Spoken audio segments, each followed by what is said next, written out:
Welcome everyone to the Sacred Hockey Mask. I am Peter and I'm joined by... Hi, I'm Lady Shasha coming to you all the way from sunny Orlando, Florida. Very sunny today by the sounds of it. Uh, Yes. it's a heat wave here too, but you know, let's not compare temperatures because it's not going to sound like a heat wave in comparison. This is a horror movie podcast. We get together, we've watched a horror movie, and we talk about it. It's really quite that simple. And on today's episode, we are looking at a vote winner. See, here's the thing. On patreon.com/MaleFuzzTV, over the last 7 months, 8 months, there's been votes every month for newish VOD style movies that, between options that we'll cover eventually. Originally for Screams, but these vote winners have been piling up, and Tim's not coming back for a while. We started this show, so those Echoes by Morning votes, rather, I should say, are going to be done on this show, and this is the first of that list. So this is Sleepless Beauty. This won the vote back in, I say November? This is when this one won the vote. So we're just doing them in order, and we'll be kind of dipping back in and out of this list as we're going, and in between other new movies. So this is called Sleepless Beauty, and it is a Russian film. It's a bit of an oddball pick. The thing that sticks out to me when I look at this IMDb page is that only 290 people have rated this on IMDb. So we're doing a deep cut today, which says to me that we might actually turn more people onto the movie than the movie's fans will come finding this, because there doesn't seem to be that many of them comparatively. Yeah, I hadn't heard of the movie until you told me about it. I just found it because I was just looking for what's coming out this month on VOD, what's going straight, from the horror world, and this had a cool poster and had an interesting title. I looked at the trailer and went, "Oh, that seems interesting. I'll put it in the vote." Not knowing if it would win, but it did. Clearly, the patrons thought it looked the most interesting out of that batch as well. So yeah, we'll start spoiler free as we always do, and I will give you a warning before we do go into spoilers. The basic premise of this is that a young woman named Mila is kidnapped and effectively conditioned and tortured in isolation for a period of time. And that's really all I can say without getting into spoilers. But that is the basic gist of it. And there's a lot of stylistic things to talk about. We could do that in spoiler free, and then we can obviously get more in depth with the plot and things. But I guess before I ramble on any further, I'll let Shasha jump in here when I ask her the simple question: how did you feel about Sleepless Beauty? When I first read the description, I wasn't too excited about it because that's not my favorite genre of movie, but I like the way they approach this, and I found it enjoyable. Were you worried it was going to be like torture porn? Yeah, I thought that I would be bored and that it would be kind of a theme that's been revisited so many times over the past 10 years that I thought it was going to be stale, but they actually made it feel new again. Yeah, I think the big thing that jumps out for it is its sense of style. It does this thing where whoever's doing this to her, it always comes back to it's being broadcast to some secret chat room who are watching like a live stream of these events, and we get to see some of the chat from the administrators who are running it, but then also just the people in chat who are watching it. And I know that you watched the English dub version. I'm curious, was the chat room in English when it was on screen?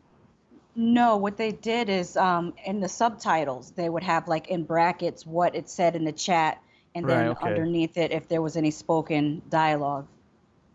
So I was Interesting. able to read the English translation in the chat. It kind of reminded me of did you get to see the movie Spree?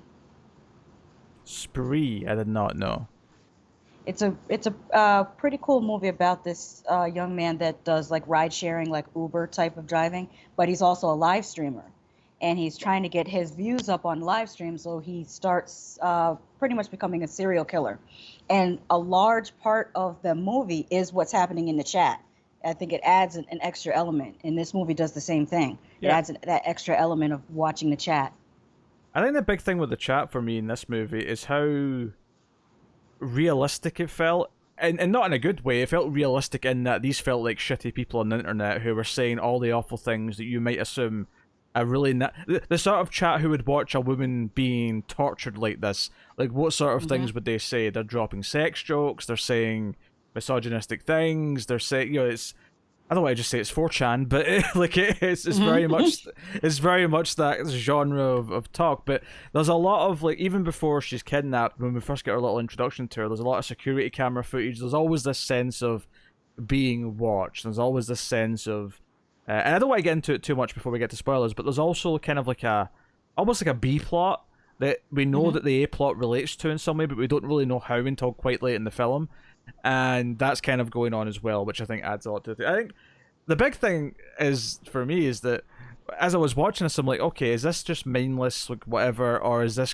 trying to say something? Is this a movie that's got like a strong creative voice? But and it feels like it does because of the direction. The direction has a lot of little stylistic touches. But I was thinking, okay, I'm not an expert on current politics in Russia or anything like that. I don't know exactly what the mindset is on a lot of things, but there was little things I was kind of noticing that felt like this maybe was. There's one thing in particular actually that I thought was really notable, just based on my vague knowledge of like Russia, of like current day Russia, that I'll bring up. Now part of me did think, yeah, but would the censors in Russia like let any of this out? Like would they like not like censor this thing? Uh, but then I thought, nah, because it's not being overt with anything. It's all kind of subtext. It's all Mm-hmm. that kind of thing for the most part, anyway. So maybe that's the reason, or maybe my understanding of like their censorship is a little bit different than what it actually seems like. But on its own, it's a psychological kind of breakdown of a character. There's a bit of a mystery element. I would say I liked it, mainly for the direction and for the mood that it was kind of giving me. Mm-hmm. For the duration, because of the security camera style, because of the watchers. It's not perfect. There's definitely some rough edges, and there's definitely some things that maybe could have went a bit further with, and it's just in its ideas and its concept. It kind of ends. Like, I kind of got what the ending was going to be about 5 minutes before it happened, and I thought, oh wait, there's nothing else. It's just exactly what I thought 5 minutes ago. I Mm-hmm. kind of thought I was expecting like another element to it, but yeah. Speaking of cameras, I actually really like that style of them intercutting the surveillance footage or CCTV footage with some found footage style. I don't know whether you would call it found footage, like this new style of filmmaking where it looks like it's coming from the viewpoint of someone watching the laptop. I don't know whether we would still call that found It's footage or what would we call that? yeah, it is. It's like a subgenre of found footage. It's the screen capture found footage Mm-hmm. is what it is. Yeah. No, I agree. I think that added a lot to the movie. And even some of the regular cinematography I thought was kind of Mm-hmm. evoking. Like, there's a shot in her apartment building when she's coming up the stairs, or going down the stairs, whatever it was. But the camera's kind of looking down the stairwell, and it's not an It's not. I mean, the angle's not what any security camera would ever be, but the way it Mm-hmm. just held on this static shot as we see her coming up the various flights of stairs made it feel like a voyeuristic kind of Mm-hmm. vantage point rather than a traditional just, oh, here's a shot of her coming up the stairs. Like, it was trying, because there's two ways you can make people feel watch. You can do the POV thing where it's like it feels like someone, you're sneaking up behind someone, and it's like, the camera's Mm-hmm. going up behind someone's back and they're looking over their shoulder, and you're like, oh, you feel like you're the creepy stalker who's chasing someone. But then you have this more kind of like omnipotent kind of like, no, like anyone is watching because this is like a bird's eye view, or this is a security camera view, and you have that kind of almost colder presence because it's more like everything's the threat instead of just the one thing that's following you. And they're both valid for different reasons and different purposes, but that's what this movie does. It does a lot of that. And I thought it was well handled. And I think the timing was good because it made the having a variety of different types of filming styles makes the movie less likely to become boring. Like if they had just kept it just screen capture the whole way through, I think it probably might have teetered on losing my interest. But because they knew just when to show some CCTV footage and just when to show some cinematic footage, it kept it fresh. Yeah, I think if you're going to do that, like Unfriended, or Hmm. Searching, or those movies, you have to write the entire thing with the gimmick in mind of that. This entire thing is, and Hmm. Unfriended had a little tricks to use the like, you know, the main character who's using the laptop, like whatever they're searching on Google was telling you more about the story. It was like a new way of telling a story because we were getting to see what they Hmm. were typing and we understood it because we've all used those search engines, we've all used those programs. There was like a And like I get why like an 80-year-old probably wouldn't get that movie, but for anyone who's young hmm. enough who would knows all these programs, there's like a connection to it. You understand all of it Hmm. in this base level that kind of And works. Searching did an excellent job of that, especially going back and showing how the computer looked in the 90s or early 2000s and then coming up to the present day. They did, I think Searching did a really great job with that. Honestly, that's the biggest. I mean, there's a few contrivances in that movie, but the biggest plot hole is that laptop lasted all the way from the Yeah, 90s up until this is 2018 or true. whatever it was. I call shenanigans. Hmm. I want to know how many people have got Windows 10 installed in the same computer they had Windows 95 installed in back in the 90s. I would love to know. I bet it's a very, very small amount. Um, Hmm. but yeah, no, you're right. You're right. I think because they knew they were shooting like a normal movie for, I'd say, the majority of the screen time, uh, Hmm. they didn't, like if they just told this story exactly the same way they did, but it was all from the perspective of that laptop, and it was all from the perspective of the few security cameras that were in the captive space, it would have been dull as shit. It would have been so dull Yeah. because it would just be that, and the constant chat would have probably gotten irritating. But because it just goes to it here or there when something's going on where we need to see the reactions, it's actually a really good device because if you didn't have that chat, if you didn't have the voyeuristic element of it, if you just had her and the one man who's wearing a mask, who's Hmm. doing all this to her, like you would lose a lot of the personality that this film has. Hmm. It would just be like this guy putting her through hell, with very little context. At least this way we get to see some of the people in the chat like theorizing. Like, I mean, they're clearly shitty people because they're here, and they're clearly shitty people because of what else we know they want the people running this to do, but they don't Hmm. actually know the purpose of this. So them questioning that and trying to theorize that kind of gives us like an uneasy tether, like a tether we don't like because we don't like these people because they're clearly awful. But bizarrely, though, the closest thing that we have is a conduit for the audience because they're the ones who are watching just like us and going, "Oh, what's going on here? What's happening? What's the purpose of I, this?"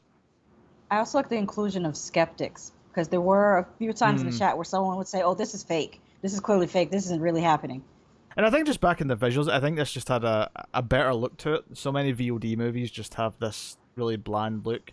I felt like this still looked like a movie, when it was just in this, because it's a lot of it's in one room. Like a lot of it is Hmm. in this one kind of crappy room, which is very Saw-like almost, because it's this kind of like Yeah. it's not quite a I, bathroom, but there's tiles and there's I was going to mention the coloring choices in that room kind of reminded me of Saw because when she was in that room, it kind of had a greenish blue.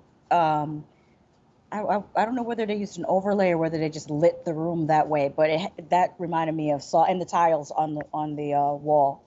I think one of the people in the chat even referenced Saw. I think one of them even say, "Is this like Saw?" I think that's one of the, Hmm. at least in the subtitled version that I watched. That's what it said. One of them said, uh, and there was a couple of references like that. So it was definitely painting it in a sort of contemporary world where they were making pop culture references as opposed to, because the feeling this kind of gives me sometimes is that it kind of feels like it's on its own little bubble where it doesn't really feel like it exists in our world, but this clearly did. But there is other Yeah. elements of the movie that feel like it doesn't, because Mila is the only character in this whole movie who has a name. Every other character is credited as Mila's mom, Mila's dad, the captor, Administrator 1, Administrator 2. There's a very prominent figure who's just referred to as the ambassador. They never say exactly ambassador for what, ambassador, Hmm. ambassador's wife. It's all very just the titles of what they are in the story as opposed to actual names. And I think that kind of plays into the themes, the idea of like none of these characters are important to the people doing this. They're all just part of the system, part of the game that they're messing with, or something to that effect. We get Mila because it's the one character we have to care about, I think. Hmm. Also, the captor reminded me, or the style of torture that she endured, kind of reminded me of the way the torture was set up at the beginning of Martyrs.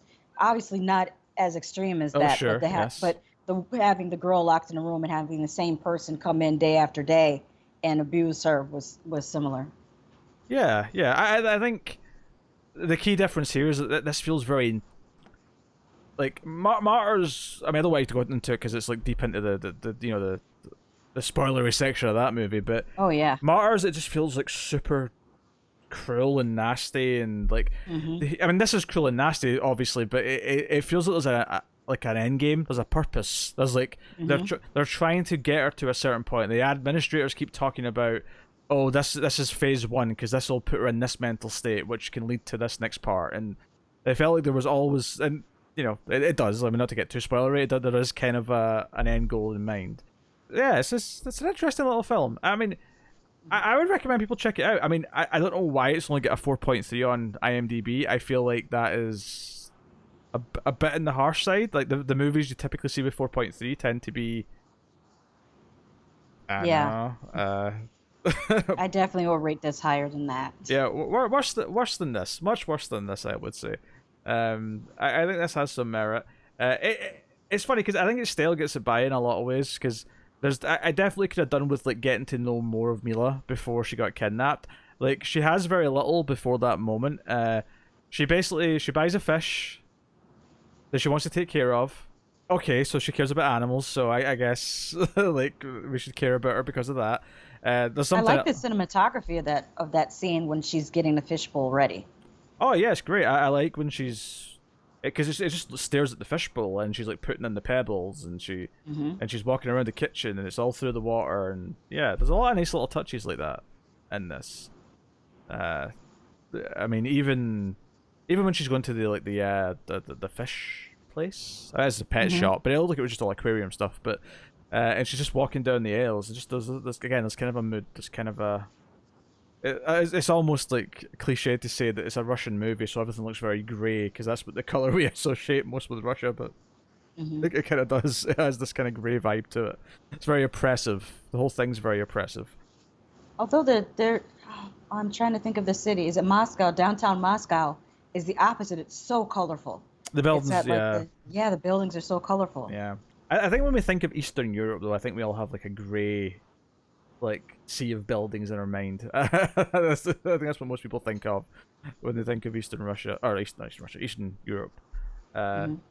I don't know if it's just because it's colder there, so Hmm. we just associate it with being less colorful. Over Uh, here, it's like the difference between New England in mm-hmm. America and down south in New England. It's kind of gray. The houses are all pretty much the same color, white or gray.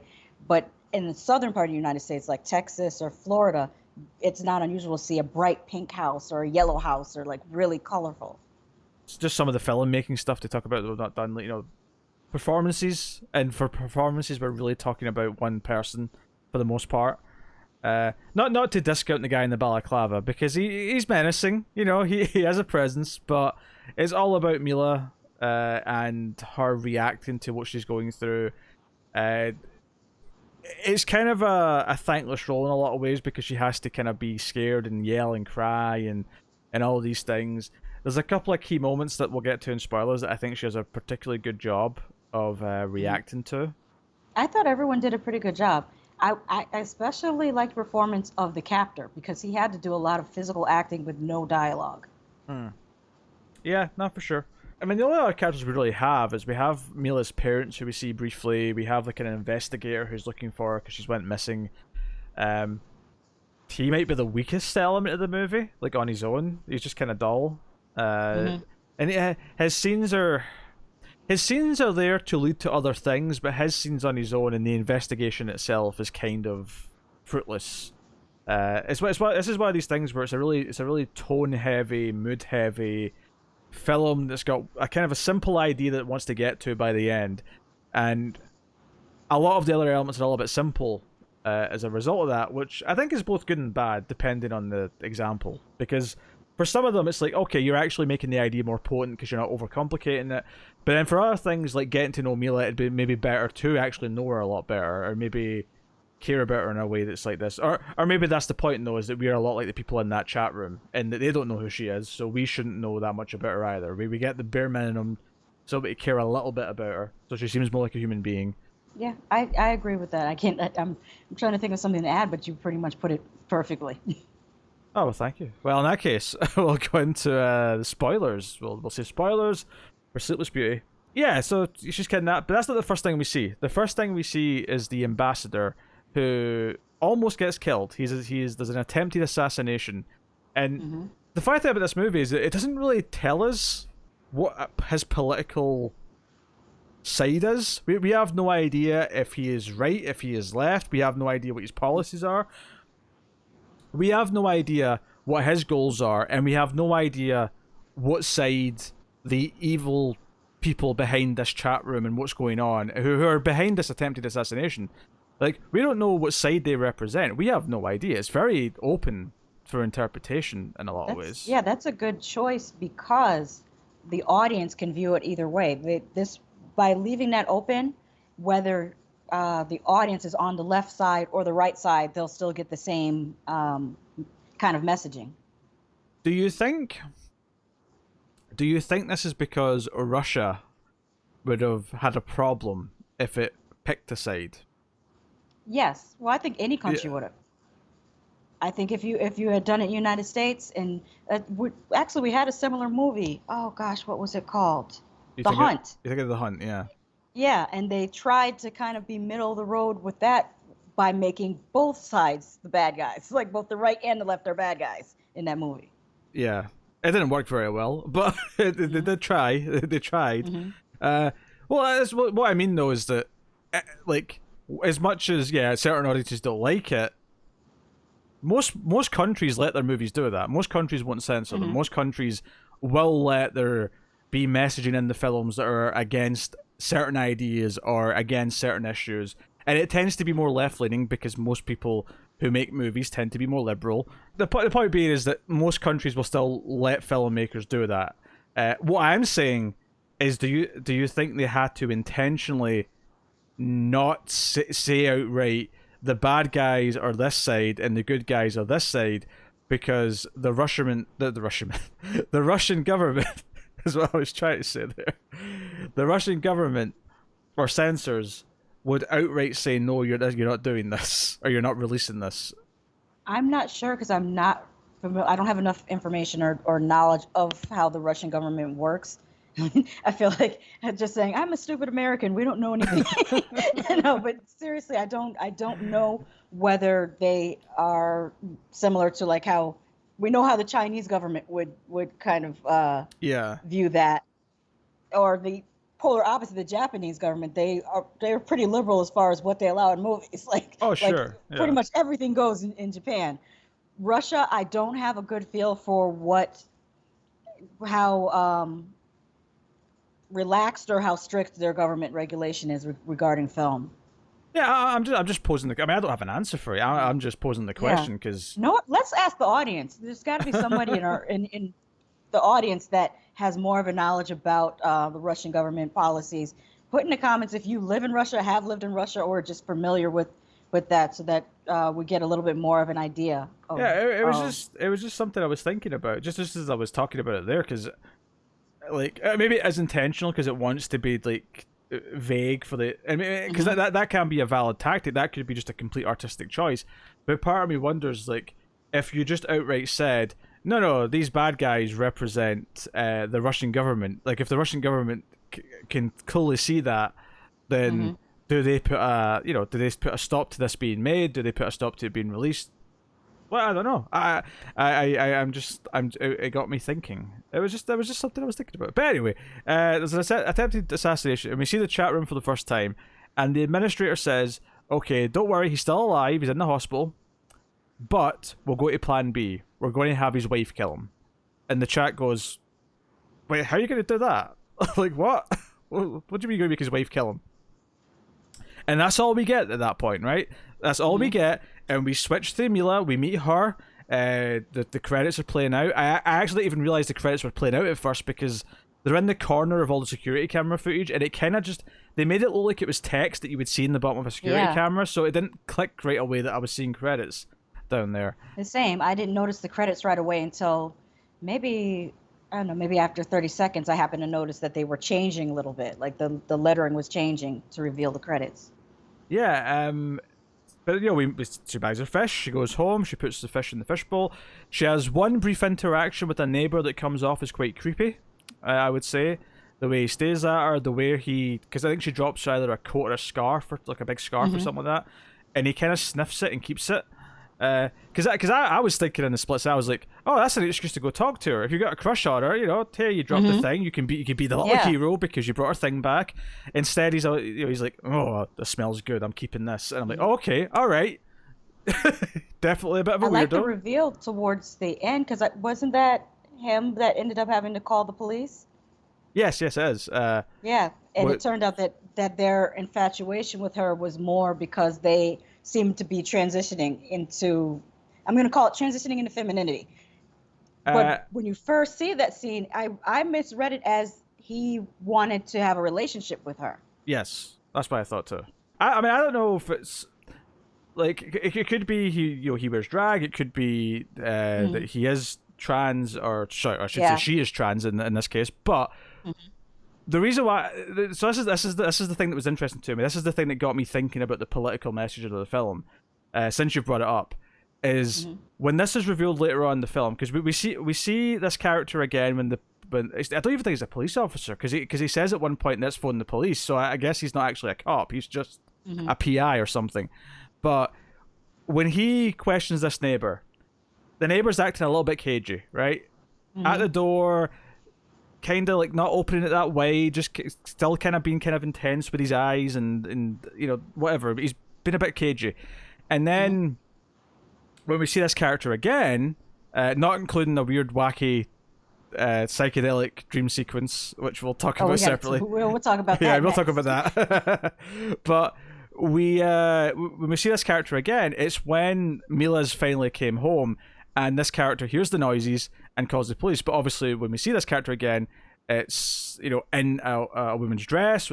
There's a wig on, makeup's on. Clearly, it's a thing. The reason why I got thinking about this is because the one thing that I think I'm pretty sure I know about Russia is that on a state level, they are not accepting of this. This is not something.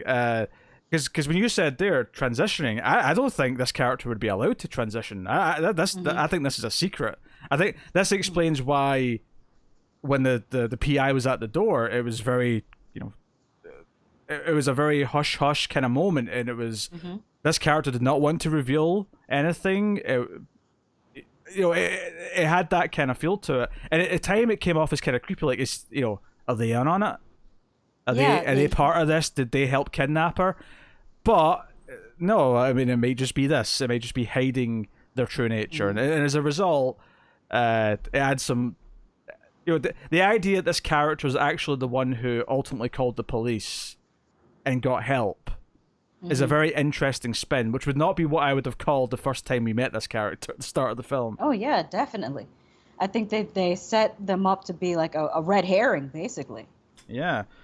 So, but to get back to Mila, because she gets kidnapped right after she puts her fish in the bowl, right? She has a tranquil moment of peace, looking at her fish in the bowl, and don't think it's escaped me the mirroring of the fish in the bowl and then her being held captive in this one room is very intentionally a parallel, right? I ain't missing that, right? But she gets kidnapped, she gets taken to this room, and she's told the rules over the speaker. She's not allowed to sleep at all. If she tries to sleep, she'll be interrupted. She has free time between like noon and 8 p.m. Between 8 p.m. and whatever time it was, it's VR time. She gets a VR headset put on, and she has to it's basically the modern equivalent of Clockwork Orange style, right? Yeah. It's just that with a VR headset instead of like having to peel the lids back and make them watch something. It's the high tech but much less visual version of that. Effectively, right? And then, but also there's like a few hours in the morning where she has a daily task, or her morning activity, or whatever the phrasing was, which tends to be when Balaclava Man comes in and does something absolutely horrible to her, or Hmm. makes her do something horrible. On So both a physical and mental level, because the task that she was given with the keys, trying to find the right key, and she thought that she had to find the right key in order to get to the food. And then it's revealed later that she was supposed to be finding the key to the door for her to escape. On a psychological level, that is like really, really torturous. yeah, no, I mean she's explained that a bit more. The character comes in with a Mhm. box with like plates of food, like 3 plates of food, and this is like after this is on like day 4 or 5. Like she's been here for days without food. She is starving at this point. The voice says you've got 60 seconds to find a key because he drops like a key chain, like with like I don't know 20 keys on it or something, whatever it is. And she rushes over and she's like looking to the keys, and she gets it to the right key for this padlock on this box at maybe the 40 seconds left mark, and she opens it up and she starts wolfing the food down, and she actually manages to eat all 3 plates of food in 40 seconds. Like she is ravenous and she is Hmm. taking the chance for food. And then at the end the voice says, you failed, you Hmm. never found a key for the door. And then she turns around and looks at the padlock on the door and realizes that they were giving her a chance to escape. This was like a test to Hmm. see if she had been reduced to the point where she was so hungry that she wouldn't even think about anything else. And this is just cruel. It's this test of like where her mind's at. Because this is one of the times in the movie where it cuts back to the chat. It's like, see, her mental state is ready for phase 2 or 3 or whatever number we're at this point. This is the thing. So many things happen to her over the course of about an hour in this movie that it's really hard to remember the order of a lot of them. Hmm. One of the first things that happens to her is that she's told. I mean, the voice basically says to her over the speaker that she had an abortion and that she Hmm. was awful for doing so. And how would you feel if your mother had an abortion? Maybe she should have. Says some foul things to her, which again made it feel very political to me. It felt like this is probably a very debated topic. Not that it's not debated in a lot of places, but perhaps more aggressively in Russia. She actually dig through what looks like just random bits of like dead animals and meat and whatever, and she finds this doll. Right, so to go back to the ironic thing where the key for the door was on that keychain, but she used her time to get to the food instead, not knowing that it was for the door. Similar thing to this is that after almost everything else happens to her before the sort of the end game of all this stuff, is that she hears a noise and it's the doll, the baby doll, and there's a phone inside it, and she could have called for help like on day 1, but the only reason why she even knew it was there is because the battery was dying and it's the little beep that it was making, because this is like this is like 6-7 days in, and clearly because it's not been used, it's lasted a while without it dying. But the little beep she's hearing, I can only assume is the sound that it's saying, "Hey, plug me in. I'm out of Hmm. battery," and that's how she finds it. And it's this, so she actually calls whatever Russia's number is for the Hmm. emergency services. She gets through. She's like, I've been kidnapped. This is my name, but she can't tell him anything else. It gets cut off because the phone just dies, and that's it. And then you know like she just cries because again this chance was here the whole time. This method of escape was here the whole time. It's just like they're just breaking her down. I know you want to talk about the rats though. Why don't you explain what happens with the rats? Well, there's this point where they bring this coffin into the room and they force her into the coffin, and there's a little window at the top of the coffin that they put, I can't remember whether it was 2 or 3 rats in with her. And they explain to her that eventually these rats are going to get hungry and they're either going to start chewing on you or you have to do something to prevent that. And I'm not sure about the passage of time, whether she was in that box for days or hours. I'm going to guess it was days because everything they do to her is so torturous. And when they finally let her out of the box, she's covered in blood, and you can see that she has had to resort to killing the rats before they started nibbling on her. Yes. She looks like a vampire when the box is opened again the next day because she's Yes. got blood all down her and there's like dead rats next to her. Hmm. You'd think she'd still be hungry enough to have a munch, like, and Mm-hmm. maybe eat more of the rats. I don't know, but at this point, she's basically a zombie. At this point, he sits her up in the chair. She's barely moving. She's kind of almost just placid. She's not fighting back anymore. She can't even cry anymore, except maybe a slow tear rolling down her cheek. Like she's been broken down the whole time. And there's been like hints of maybe the imagery she sees in the VR headsets, but it's kind of like what Mm-hmm. we eventually see when they take her away for the medical procedure. Mm-hmm. Where they do something to her brain. We don't really quite know what it is at first. But as this operation's happening, we get this trippy, I call it a dream sequence effectively. It's kind of like French art meets H.R. Giger. And if you don't know who H.R. Giger is, he's the artist, the concept artist who designed all of the stuff in the original Alien, and was notorious for putting very phallic imagery into all of that art. This is very much like that, and there's a lot of dicks, there's a lot of vaginas, there's a lot of boobs, but not only just are they there, but there's like arms coming out of nipples, and but it's all animated. This is all animated. Let me make that clear. This is not like a live action thing. When you said French, it kind of reminded me of have you ever seen this science fiction cartoon called Savage Planet?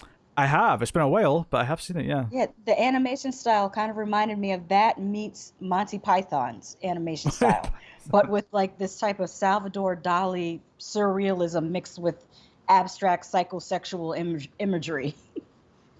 Yeah, it's super sexual, and part of me is thinking, okay, did they target her because she had an abortion because they disagree with that action? But and part of me's thinking, is this all to do with because we know this is somehow going to connect to this ambassador's like assassination, but we know this is not the ambassador's wife because by this point in the movie, like halfway through the film, we actually get a scene where we get to meet the ambassador's wife, and she's divorcing the ambassador, and they're just kind of at a divorce meeting. It's kind of a simple scene, and there's not much to say about it, but we've seen her. We know who the ambassador's wife is. I mean, to cut a long story short, all of this is a test run. This is what they're going to do at the ambassador's wife. This is all just to prove that this is going to work, which is effectively to condition someone to kill someone else. And but during this dream sequence, not only do you get all this art, not only do you get all this weird erotic art where things are kind of like merging together. It's almost like a 2D animation version of the Thing in some ways, where there's just body parts get into other body parts and blah blah blah blah. But we see the neighbor character, and they're naked, and then they're eating a hand in the dining table, and I was, what's going on here? Like, what exactly is this? Is this kind of like her fear of this neighbor, because the neighbor admittedly was acting a little creepy, from the perspective that we had earlier on? Is this, sort of seeping in there because of that? Is there that mistrust that she has of her neighbor? Is that kind of like a fault? Like, as much as it's a red herring to us because of as to where the movie's going, is it also kind of a natural red herring to her, in that she's fearing the wrong people? She's fearing someone she's not supposed to, which again makes me think: is this commentary? Is this like social and political commentary that I'm getting from this? It kind of felt like it was. And the idea that it's being amplified by these people who are doing this to her and manipulating her brain and like enhancing the fear of the wrong people, which again is something that political parties do, right? It's like, it's the fear of immigration, the fear of whatever. Is this, we're going to make you fear other people so you'll vote for us out of fear, regardless of whatever else we're doing that's not in your best interest. But it kind of feels like that. I feel like I was getting that from this. I don't know. What was your take on this dream sequence?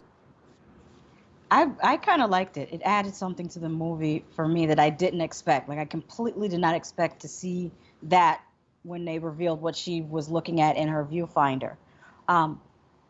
Also, it made you think of like what type of subliminals were wrapped in those images to get her mind to warp the way it did.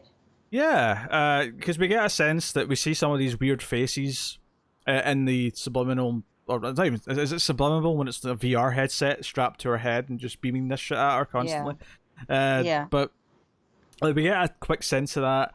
Um, but it is such a different, like, the movie has a vibe up until this point, but this is where it feels like it's going mad science, and it feels psychedelic in a way that it didn't before. In a way that just gave it this extra bit of spark. I would agree that it kind of added something at that point where I was still into the movie and I was kind of like gamed for whatever it was doing at this point. But it was kind of like, oh, this is something interesting to add in, get into Act 3. This is something to sort of shake things up a little bit and give it this extra, even if it's not like an extra layer from a narrative point of view, although I'd argue, given everything I just said about what I think some of these things in the dream mean, it does give it a stylistic extra element, an extra stylistic layer. So we go into that, and then she wakes up, and they let her go. They open the door, and she just walks out, and then two creepy old ladies show up wearing the identical jackets to each other and hats, and they drive her home. I don't know if this is standard protocol in certain places, but the PI that her dad hired, who, you know, they went to her apartment at one point and looked into her computer and stuff. They put up a camera so they could see if she comes back, and I'm like, is that standard? That feels extremely illegal to me, but Yeah. you know, whatever. Different cultures. I won't I won't make any rash judgments, but felt a bit dodgy. So she goes home, and she could barely speak or anything at first. And she gets home, she goes into she eventually breaks down crying. She goes into the bath. It's a whole, like, she's been through hell, she's been through torture, she's gotten home, and she feels truly alone still. And her dad comes over, right? You know, her dad's actually at the morgue, like, identifying a body because it might be her, and it's not. And it's like, oh, he gets a message, and it's like, oh, like, clearly there's been like the camera's picked up that someone's there, so he's gotten a message to go and check out the apartment, and he goes. But when he walks in, she's like terrified, and she's hiding behind the wall, and she was in the bath, so she's completely naked at this point. Which, to the movie's credit, never felt gratuitous. It never felt like it was eye candy or anything like that. It always felt kind of just vulnerable, and it also never like tried to show you too much. Like, it was always kind of, she was always kind of hunched or in shadows or whatever. Yeah, it was definitely done to show the effect that it's had on her psyche, and that she's just been so brutalized and beaten down that just to be able to clean herself was like I mean, anyone would want to do that immediately when you get back home. So that's the way I took it. I didn't take anything sexual from it at all. So I agree. They did a good job with that. Well, I think the other thing it adds to it is just what she's about to do, which is stab her father to death. I think when you see because you don't see the security camera footage in the scene, you just sort of see, like, you know, artistic kind of angles and like just like implications of what she's doing with the knife. You don't really see too much of the impact. But like a couple of scenes later, you see the PI watching the footage, and we get to just kind of see it in this stark, you know, it's actually a really good example of like showing it kind of from her perspective in a way in the scene itself, and then showing it in the style of the security camera, which has been a big like recurring theme of the movie, is what do these things look like when they're just from this angle, where you're not, like, one is personal, one is like part of the story, one is part of like being there with the character, and the other one's this more, no, I am separate from the character, I am watching from above because I am above them, or I'm not in their world. I am a god to their story because I am outside of it, kind of thing. But what I was going to say though is that her being completely naked as she's stabbing her father very violently and viscerally just made it even look more like, I don't know, psychotic, more deranged, more like, oh my god, what have they done to this woman? Because she is completely broken. But that is not to forget the other cool visual of this scene, because this might be my favourite scene in the movie. Between how deranged she looks stabbing her dad, how sad that is in general, but what she sees when she looks at him, like that morphing, like, demonic kind of face, it's like the animations kind of melding with his face. Like, that's super dark. In fact, we actually skipped over a scene because after the conditioner, they test it first. They put a random guy with a mask on in front of her. Yeah, and I think the mask was of her father's face. Yeah, it was. It? Yeah, that was the test. Yeah, they put a guy with a mask that looks like her father in front of her, and she kills him with a mallet, which Because one of the first things they do actually earlier on in the film is they bring in a random girl, and the guy with the balaclava kills the girl in front of her. It's the idea that they're trying to like just shock her into violence. That they're trying to like beat it into her, both literal and figuratively. It's a very horrific film. I mean, that's why it's a horror movie. It's a very different type of horror movie to most, I would say, because of the horror that it's dealing with. But this woman's life has been taken from her. Like, she's still alive at the end, technically, but she brutally murders her father, and it ends up in a hospital. In fact, one of the things I didn't like about the ending, actually, is that the hospital she goes to is, like, the furthest thing from looking like a real, like, psychiatric hospital that I ever... Like, it's such a movie thing. Like I've seen this in other movies, like, from the 90s and 80s, where, a psychiatric hospital will look like a rundown building, and it won't be like a proper facility. And I'm like, no, it's such a movie cliche to have a psychiatric hospital look like this. Well, they had some that in the United States, we had some that looked like that, but that was in the 1940s. The 50s, like, a long time ago, but they were still showing this in the 80s and 90s as if they still looked that way. And it's like, no, that was the 40s. That's not how any of this looks anymore. I mean, I suppose with the caveat I'll add that, I mean, for all we know, maybe Russia's still looks like this. I mean, maybe it does. Right? I can't say for sure that Russia don't have hospitals for this type of patient that looks like this, but it felt like a movie trope to me to have this setting for it, so it stuck out a little bit.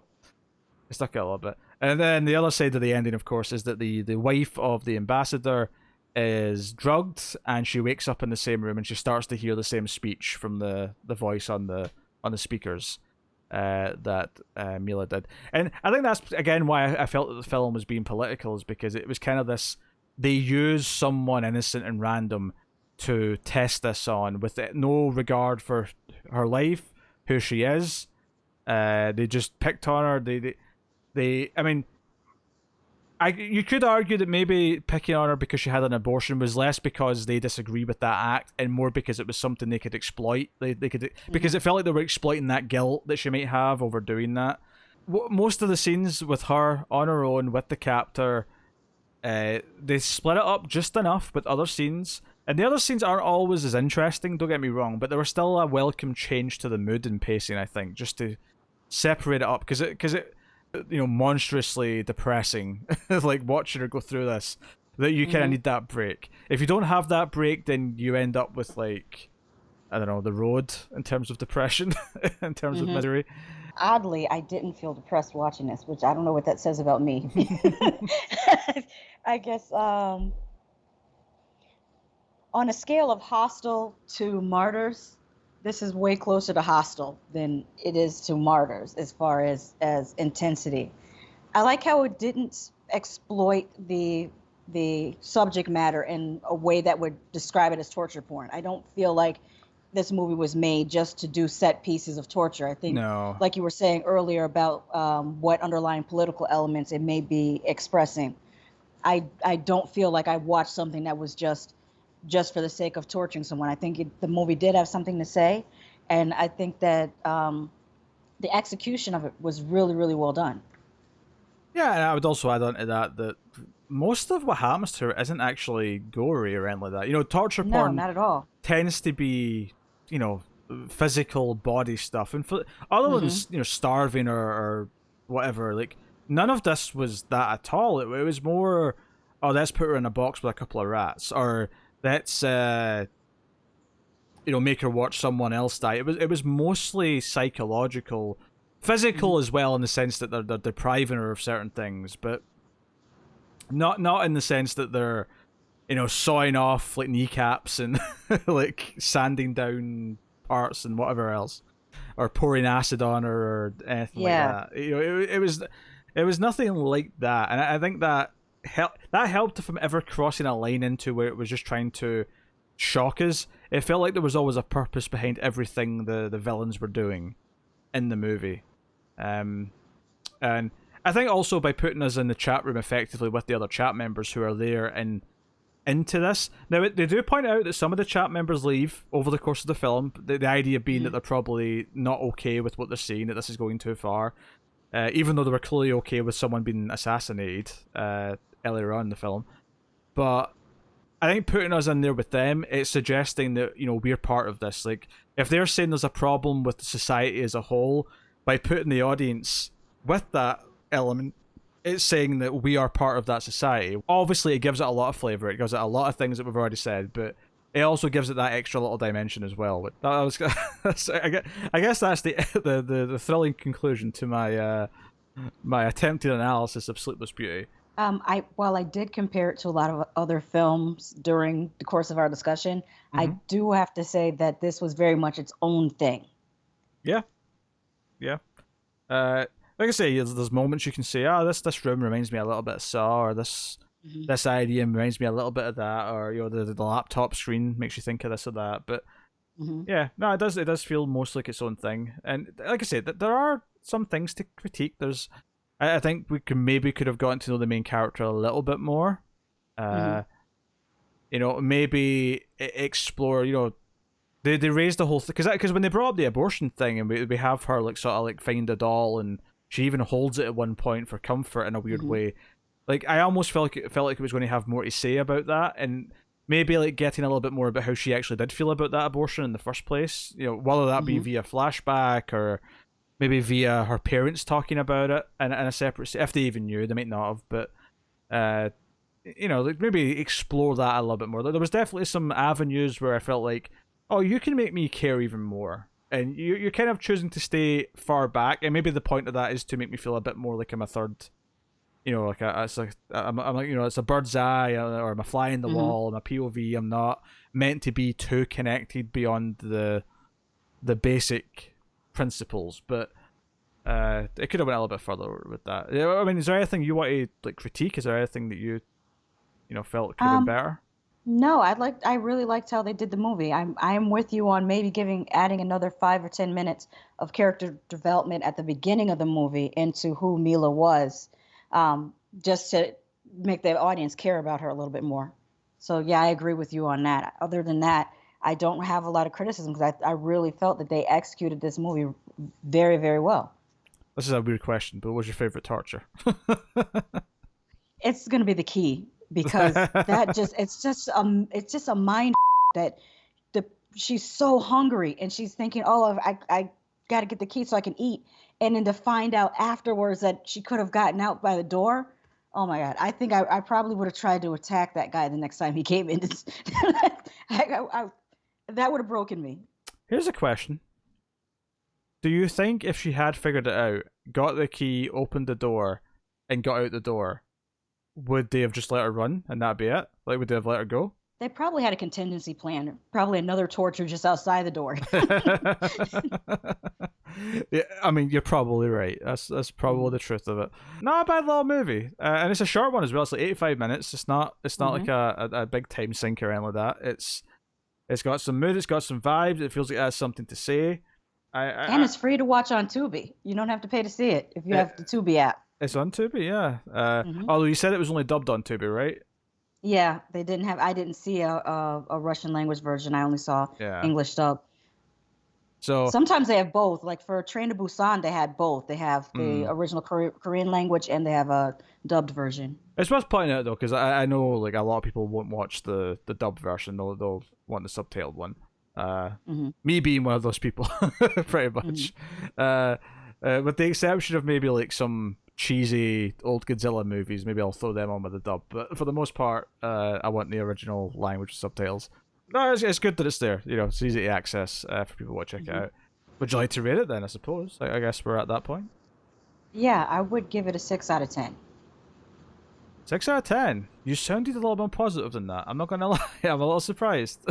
Well, I'm very conservative when it comes to my rate. Like a 10 out of 10 movie to me is like The Exorcist. Like that's the perfect horror film. Like you're not gonna get better than that. A 9 out of 10 for me would be like the first Nightmare on Elm Street. It's iconic. So I tend to hover around 6 and 7. I am very strict with my ratings. I do not hand out those 10s and 9s lightly. I really do not. Oh yeah. But what did you give Conjuring 3 last week? Because I feel like was that also a 6? Did I give it a 6? If I gave The Conjuring 3 a 6, then this is definitely a 7. That, Yeah, if I that gave that a 6, then this is a 7. This is better than that. this is why I'm questioning it, because I feel like you were more positive on this than you were about Conjuring. You Yeah, know? I definitely was. Yeah, Yeah. so yeah, then I'll give it a 7.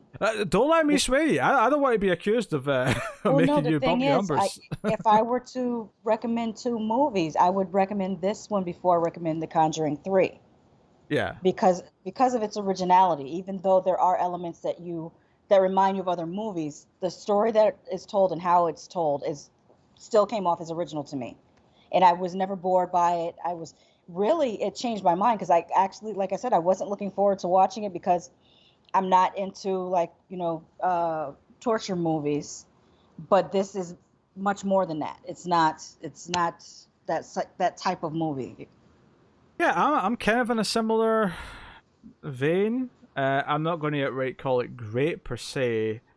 Yeah, because again, there's a few things it could improve upon. There's a few critiques to be had, but um, it's maybe one that if I watch it again, maybe the commentary, if I'm thinking about those ideas throughout the whole time. Whereas with this, I was kind of gradually starting to think more and more about that as the movie was going on because of the things it was doing. Uh, the abortion thing was the first thing, but when I saw the neighbor dressed as a woman, I was like, okay, all right, this feels like it's gotten a lot to say, especially Hmm. my perception of what Russia's stance on this as a country. Hmm. So I will. I will agree with the 7. For the record, you can do 0.5s. 0.5s are allowed. Oh, okay. Because I was tempted to dish out a 0.5. All right, there you go. That's Sleepless Beauty. I will take this time to thank our Patreon producers. Our Patreon producers for the month, which are Tyler Hess, Cindy Palisades, David Sharp, Board Now, Al Treisman, Christopher Moy, David Brown, and Stanley. They are all $20 or more on patreon.com/MailFuzzTV, where you can go and support us for as little as $1 per month. And for that $1, you get access to bonus episode every month of soon this show, starting in August. Also, the Atomic Cinema Experiment. $5 gets you early access and some other stuff. So go and have a look and see if you're interested in helping keep all the content coming. But you can, of course, support us for completely free by simply hitting the like button, subscribing, dinging the bell, commenting, giving us a 5-star review on iTunes, wherever you get your podcast from. All those things do help a lot. So please, please do. Shasha, would you like to promote yourself a little bit? Oh, definitely. Come and check out my channel, What Did I Just Watch, where I review horror, sci-fi, and thriller movies. I'm also on a podcast with wordsmith Crystal Connor, and it's called Coast to Coast Horror, and we talk about horror films from coast to coast and abroad. Well, there you go. Go do that. And otherwise, that has been us. That has been the Sacred Hockey Mask, and we'll be back next week with another recent horror film to talk about. This one, I won't tell you what it is, but I will tell you it's in English this time. Mhm. I realised that doing this as episode 2, it might be one of the least viewed ones we ever do because it's this little Russian film that only has 290 votes on IMDb. Mhm. But hey, sometimes it's good to be in the Mhm. in the rough with the gems and get down there and fighting the Or on the cutting edge, like we can say, well, we did it before it was cool, yeah. because everyone might find out about this movie a week later, and then suddenly it's trending. I think a week's optimistic, but yeah. We shall see. We shall see. But that has been us. So thank you once again for joining us. We always appreciate it. Keep watching scary movies. And if you see a guy wearing a hockey mask, remember that hockey season ended months ago.